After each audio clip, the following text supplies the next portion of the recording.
আসসালামু আলাইকুম, welcome back to my channel এটি কিচেন স্টুডিও। আজকে আমি আপনাদেরকে চাপটি পিঠা রেসিপি তৈরি করে দেখাবো। তো এটি তৈরি করার জন্য আমি নর্মাল যে ভাতের চাল থাকে সেটা সারা রাতের জন্য ভিজিয়ে রেখেছিলাম।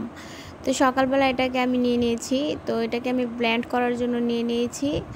দিয়ে দিচ্ছি শুকনো মরিচ আর সাথে দিয়ে দিচ্ছি দুটো পেঁয়াজগুলোকে আমি কেটে নিয়েছি এবং দিয়ে দিব কিছু রসুনের আস্ত কোয়া। এগুলোকে আমি একসাথে ব্লেন্ড করে নিব। এভাবে চাপটি পিঠা বানালে কিন্তু খেতে অনেক ভালো হয়, আপনারা ট্রাই করে দেখবেন, এটার স্বাদ অনেক ভালো আসে। তো এটাকে আমি ব্লেন্ড করে নিব। তো এটাকে আমি ব্লেন্ড করে নিয়েছি, দেখতে পাচ্ছেন এটার কালারটা কি সুন্দর এসেছে।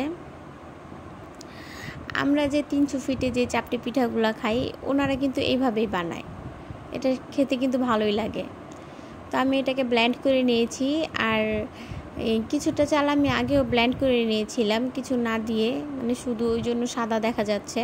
তো দুইটাকে আমি একসাথে মিক্স করে নিব, মানে মরিচ তারপরে পেঁয়াজ রসুন এগুলো দেওয়ার আগে শুধু চালটা আমি ব্লেন্ড করে নিয়েছিলাম, তারপর বাকিটা ব্লেন্ড করে নিয়েছি। এখন স্বাদ মতো লবণ দিয়ে এটাকে আমি মিক্স করে নিব।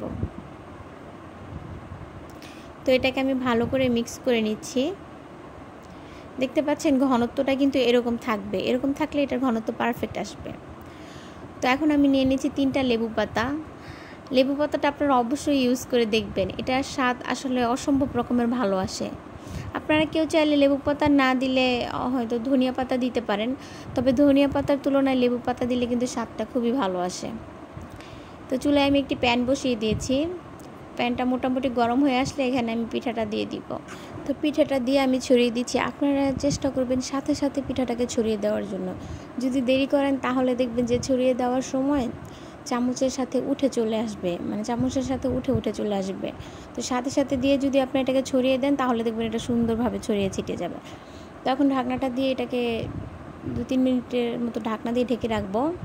তারপর দেখেন এই যে হয়ে গেছে, কি সুন্দর হয়ে এসেছে। তো সাইডে থেকে এইভাবে প্রথমে এটাকে তুলতে হবে। তো সাইডে থেকে আস্তে আস্তে তুলে যদি এটা হয়ে যায় তাহলে দেখবেন একা একা সুন্দর করে চলে আসছে।